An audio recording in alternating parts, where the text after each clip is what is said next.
नमस्कार मित्रांनो, genius knowledge या यूट्यूब चॅनलमध्ये आपले सर्वांचे स्वागत आहे। अंगणवाडी सेविका, मदतनीस, आशा स्वयंसेविका, गट प्रवर्तक यांच्यासाठी खुश खबर आहे।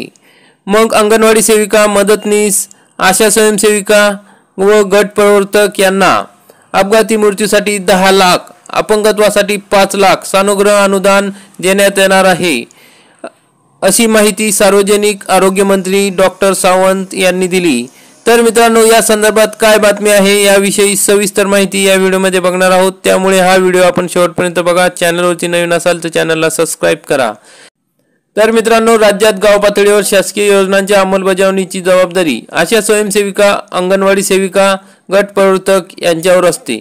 या घटकांना आपत्कालीन परिस्थितीत उद्भवल्यास सानुग्रह अनुदान देऊन मदत देण्याचा शासनाचा मानस होता। राज्यातील आशा स्वयंसेविका, अंगणवाडी सेविका, मदतनीस, गट प्रवर्तकांना सानुग्रह अनुदान देण्याचा निर्णय घेण्यात आला आहे।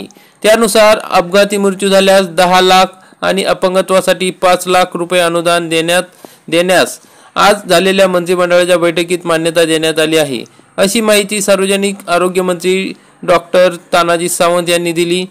मग आशा स्वयंसेविका, गट प्रवर्तक, अंगणवाडी सेविका, मदतनीस यांना सानुग्रह अनुदानासाठी प्रतिवर्षी अंदाजे 1,05,00,000 रुपये इतका निधी मंजूर करण्यात आला आहे। हा निर्णय 1 एप्रिल 2024 पासून लागू करण्यात येणार आहे। सध्या 75,578 अशा स्वयंसेविका आणि 3,622 गट प्रवर्तक कार्यरत असून त्या आरोग्य संदर्भात महत्त्वपूर्ण जबाबदारी सांभाळतात।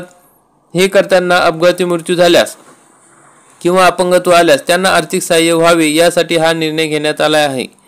तसेच अंगणवाडी सेविका, मदतनीस याही तळागाळात काम करतात, त्यांच्यासाठीही हा निर्णय लागू असणार आहे। तरी मित्रांनो, आपण हा व्हिडिओ बघितला त्याबद्दल धन्यवाद।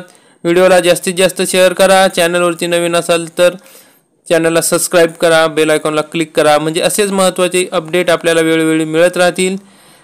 धन्यवाद।